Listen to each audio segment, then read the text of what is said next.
To my YouTube channel. आज हम पढ़ेंगे थेल्स प्रमेय या आधारभूत समानुपातिकता प्रमेय। तो सबसे पहले हम लिखेंगे दिया है, दिया हमें में जो दे रखा है वो लिखेंगे डी ई समांतर है बी सी के। फिर लिखेंगे सिद्ध करना, हमें अनुपात सिद्ध करना है ए डी बटे डी बी और ए ई बटे ए सी, ये हमें सिद्ध करना है। फिर हम लिखेंगे रचना, रचना में डी को जी से और ई को एफ से मिलाया, इस प्रकार बी को ई से और सी को डी से मिलाया।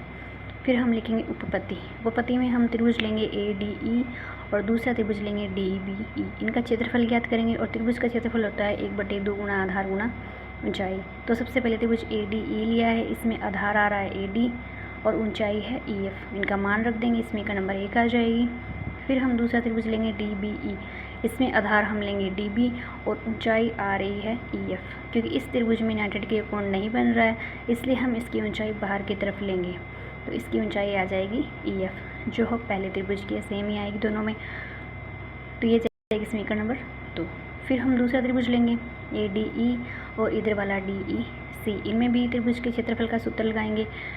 तो ए डी ई में आधार आ जाएगा ए ई और ऊंचाई आ जाएगी डी जी, तो मान रख देंगे, ये समीकरण नंबर आ जाएगी 4। दूसरा त्रिभुज डी ई सी है, इसमें हम मान रखेंगे, आधार का मान आ जाएगा ई सी और ऊंचाई, इसमें 90 डिग्री कोण नहीं बन रहा है, बाहर की तरफ लेंगे, तो ये आ जाएगी डी जी, इस समीकरण नंबर आ जाएगी 5। समीकरण 4 में 5 का भाग दे देंगे तो समीकरण नंबर 6 आ जाएगी।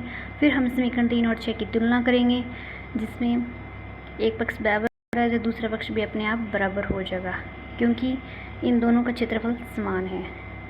जब दो समांतर रेखाएं हो उनके बीच में जो त्रिभुज हो उनका क्षेत्रफल हमेशा समान होता है, इसलिए इन दोनों का मान बराबर हो जाएगा। एक पक्ष बराबर है तो दूसरा पक्ष अपने आप बराबर हो जाएगा, और इस प्रकार 3 और 6 की तुलना करने पर ए डी बटे डी बी और ए ई बटे ई सी आ जाएगा।